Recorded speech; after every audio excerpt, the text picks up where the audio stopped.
279 morts, un seul survivant. Incroyable, mes vrais, mes frères et sœurs. Vous avez sûrement entendu cette histoire, cette information, le crash de l'avion Air India qui a fait 279 morts avec un seul survivant. Incroyable, mes vrais, mes frères et sœurs.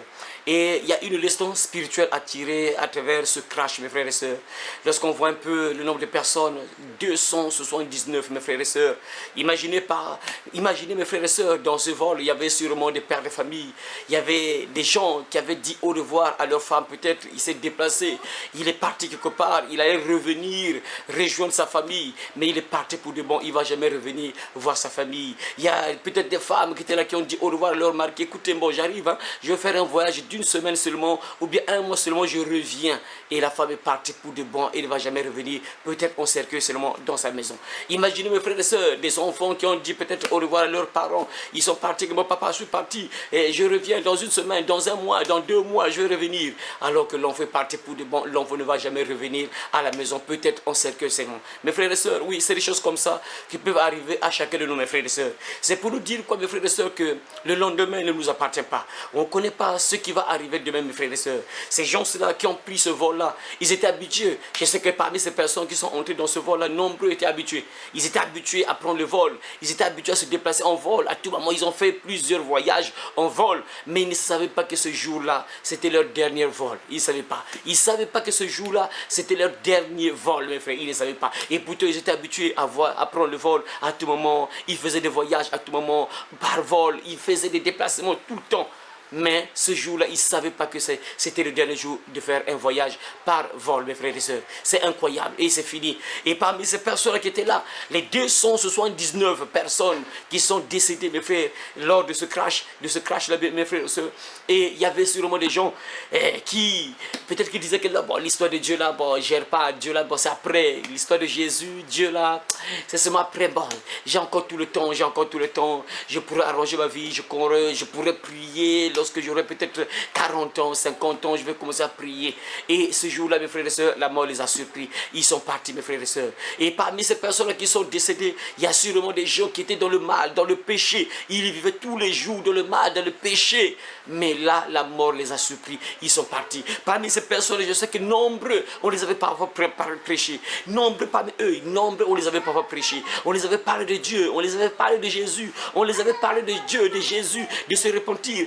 Nombreux ont été avertis sûrement, mais ils sont partis, c'est fini pour eux, mes frères. Nombreux parmi eux, c'est sûr qu'ils ont entendu parler de Jésus, ils ont entendu parler de l'enfer, du paradis, qu'il y a une autre vie après la mort, il faut se repentir. Il est réservé à l'homme de mourir une seule fois, après quoi vient le jugement, mais ils n'ont pas voulu écouter ce que les hommes de Dieu disaient. C'est fini pour eux, c'est fini, leur sort est scellé, ils sont partis, mes frères et sœurs. Imaginez un peu ce qui s'est passé, frères, c'est incroyable. C'est ce qui peut arriver à n'importe qui, mes frères et sœurs. Lors de ce crash-là, il y a eu, et selon les informations, 266 qui sont morts. Après, il y a d'autres personnes qui étaient au sol dans une école de médecine. Mes frères, imaginez 38 personnes. Selon les informations, il y avait 38 personnes qui sont décédées dans une école de médecine. Et ces gens-là qui étaient à l'école ne savaient même pas que l'avion allait venir les récupérer là où ils étaient. Et du coup, le crash, pouf, là, ils étaient à l'école. Ils étaient en train de faire les leçons.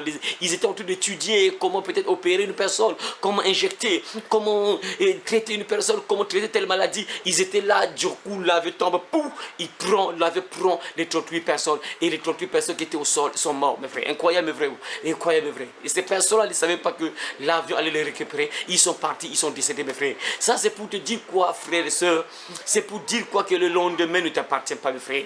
Personne ne contrôle le lendemain. Personne ne contrôle la durée de son existence sur la terre. Beaucoup de gens se disent que non, moi j'ai encore tout le temps. Je peux encore mener ma vie comme je veux. Je peux faire ce que je veux. J'ai tout mon temps devant moi. J'ai tout le temps devant moi. J'ai tout le temps devant moi. Je peux mener ma vie comme je veux. Je vais changer après. Je vais prier après. Bah, l'histoire de Dieu là, je ne gère pas. C'est fini. Mon frère, ma soeur, il faut savoir que personne ne contrôle le lendemain. Personne n'a la maîtrise du lendemain. Personne ne contrôle son temps. Tu ne contrôles pas la durée de ton existence. Tu ne contrôles pas la durée de ton existence sur la terre. Tu ne sais pas, mon frère. Il te reste combien de jours? Ces personnes ne savaient pas que le jour où ils vont entrer dans l'avion, ils vont mourir. Ils ne savaient pas. Ils nombreux parmi eux avaient des projets, nombreux peut-être avaient des projets, car ah bon, l'année prochaine je vais me marier, l'année prochaine je vais acheter une voiture, l'année prochaine je vais acheter un terrain, je vais construire une maison, une belle maison, l'année prochaine je vais acheter, l'année prochaine je vais acheter une voiture, une belle voiture, et ils sont partis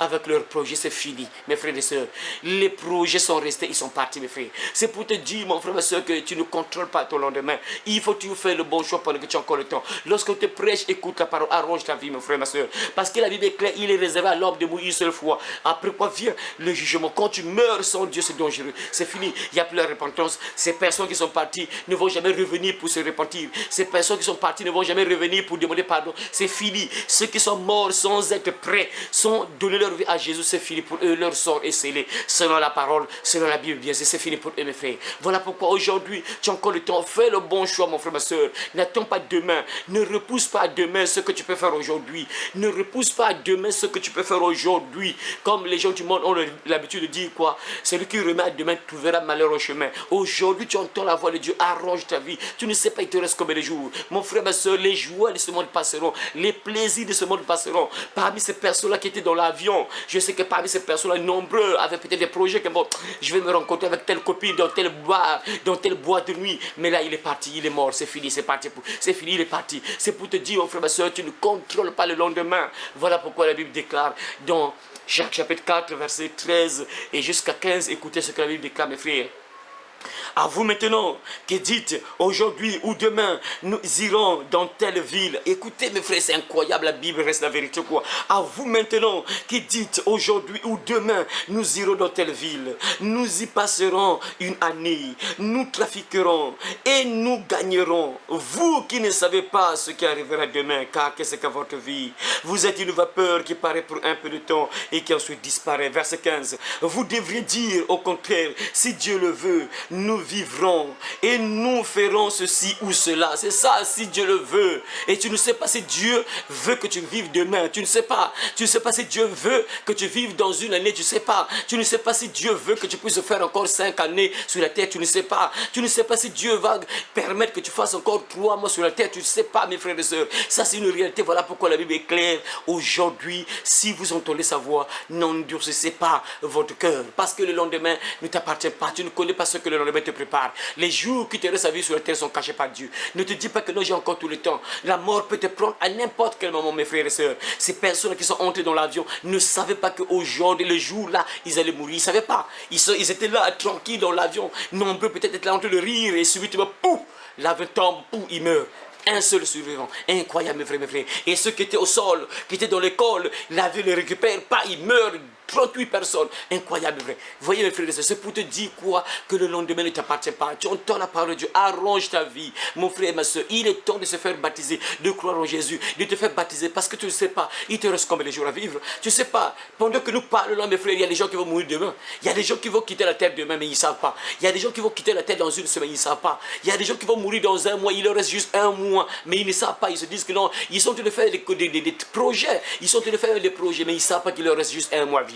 Ils ne savent pas. C'est pour te dire, mon frère, ma soeur, que tu ne contrôles pas la durée de ton existence. Et tu ne sais pas, il te reste combien de jours sur la terre. Voilà pourquoi tu dois arranger ta vie. Tu dois vivre chaque jour comme étant ton dernier jour. Parce que tu ne sais pas à quel moment la mort va te prendre. Tu ne sais pas à quel moment tu vas mourir. Ces gens, c'est là qui sont partis avec des projets. Ils avaient des ambitions. Ils avaient des projets. Mais là, ils sont partis. Hein. Les projets sont restés. Vous voyez, et nombreux peut-être menaient une mauvaise vie et la mort les a surpris. Pas, ils sont partis. Peut-être qu'il y a des gens qui disaient que bon, je vais me reporter dans une semaine. Je vais changer de vie dans une semaine. Je vais me faire baptiser dans un mois. Bon, je vais commencer à prier dans un mois. Et ils sont partis, c'est fini. Parce que demain ne t'appartient pas quand Dieu te parle. Écoute, arrange ta vie parce que tu ne maîtrises pas le lendemain.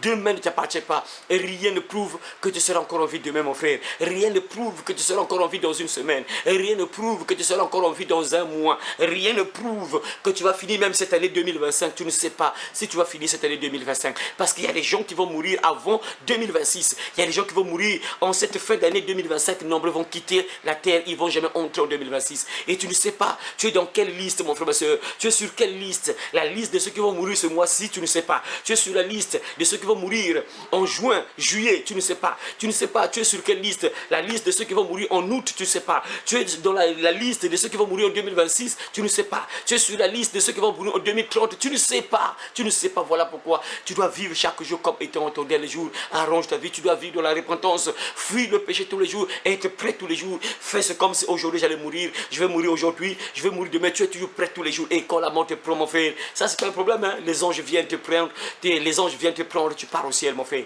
Voilà pourquoi, vraiment que cette histoire-là, vraiment que ce qui s'est passé là, te réveille, mon frère, ma soeur. Alors toi qui n'as pas encore accepté Jésus, c'est maintenant qu'il faut l'accepter. Tu ne sais pas, il te reste combien de jours à vivre. C'est maintenant qu'il faut accepter Jésus. C'est maintenant qu'il faut arranger ta vie. C'est maintenant qu'il faut se repentir. C'est maintenant qu'il faut fuir le péché. Parce que tu ne maîtrises pas les jours qui te restent à vivre sur la terre. Tu ne sais pas, mon frère. Tu ne contrôles pas ta vie. Ta vie est entre les mains de Dieu. Et quand Dieu va décider que tu meurs, tu mourras, mon frère. La Bible déclare dans Ecclésiaste chapitre 8, verset 8. La Bible déclare, l'homme n'est pas maître de son souffle pour pouvoir le retenir. Il n'a aucune puissance sous le jour de la mort. Il n'y a point de délivrance dans ce combat. La méchanceté ne saurait sauver le méchant. Donc quand Dieu décide que tu meurs, tu ne peux pas résister. Tu meurs, mon frère. Seul Dieu connaît comment tu mourras. Seul Dieu connaît si tu mourras par accident. Seul Dieu connaît. Si tu mourras tranquille dans ta maison, seul Dieu connaît. Si tu mourras sur un lit d'hôpital, seul Dieu connaît. Si tu mourras peut-être en route, seul Dieu connaît. Si tu mourras, je ne sais pas, à l'école, ou je ne sais pas, dans une rivière, dans l'eau, comment, seul Dieu connaît. Mais ce qui est vrai, tu mourras, mon frère. Voilà pourquoi tu dois être prêt tous les jours. Parce que tu ne sais pas, il te reste combien de jours à vivre sur la terre. Ces personnes qui sont parties, qui sont mortes dans l'avion, ces personnes ne savaient pas qu'ils allaient mourir dans l'avion. Ils étaient sûrs, hein, de revenir chez eux. Ils étaient sûrs. Voilà pourquoi la Bible dit, si Dieu le veut, il faut dire si Dieu le veut. Ils ont pris l'avion, ils étaient sûrs qu'ils allaient revenir. Mais nombreux vont revenir chez eux. On sait que c'est fini. Après, on va les enterrer. C'est fini, mes frères et sœurs. Voilà pourquoi tu dois te réveiller, mon frère, et arranger ta vie. Parce que ne blague pas avec ta vie, mon frère. Ne blague pas avec ta vie. Les joies de ce monde passeront. Les richesses de ce monde passeront. Les plaisirs de ce monde passeront. Arrange ta vie, mon frère. Ne vis pas dans ces choses-là. Parce que si la mort te trouve dans ces choses-là, la mort te trouve dans le péché, c'est dangereux. La Bible est claire. Le salaire du péché, c'est quoi? C'est la mort. Ça veut dire que la prison éternelle, ça veut dire l'enfer éternel. Et Dieu ne veut pas que tu te retrouves dans un tel endroit. Il ne veut pas que tu te retrouves dans un tel endroit. Il veut que tu sois au ciel. Voilà pourquoi tu dois te réveiller, mon frère, et faire le bon choix pendant que tu as encore le temps. C'est maintenant qu'il faut se repentir. Croire en Jésus-Christ, arranger ta vie afin que tu aies la vie éternelle, mon frère. Que Dieu te bénisse, mon frère, ma soeur, et que vraiment ce message t'aide vraiment à te réveiller et à mettre ta vie en ordre et de croire en Jésus-Christ avant qu'il soit trop tard, avant que la mort te prenne. Vraiment que Dieu vous bénisse et à très bientôt au nom de Jésus-Christ. Amen. Allez par tout le monde et prêchez la bonne nouvelle à toute la création. Celui qui croira et qui sera baptisé sera sauvé, mais celui qui ne croira pas sera condamné. Cette bonne nouvelle du royaume sera prêchée dans le monde entier pour servir de témoignage à toutes les nations. Alors viendra la fin. Heureux celui qui lit et ceux qui entendent les paroles de la prophétie et qui gardent les choses qui y sont écrites, car le temps est proche. Ces paroles sont certaines et véritables. Et le Seigneur, le Dieu des esprits des prophètes, a envoyé son ange pour montrer à ses serviteurs les choses qui doivent arriver bientôt. Et voici, je viens bientôt, et ma rétribution est avec moi pour rendre à chacun selon ce qu'est son œuvre. Moi, Jésus, j'ai envoyé mon ange pour vous attester ces choses dans les églises.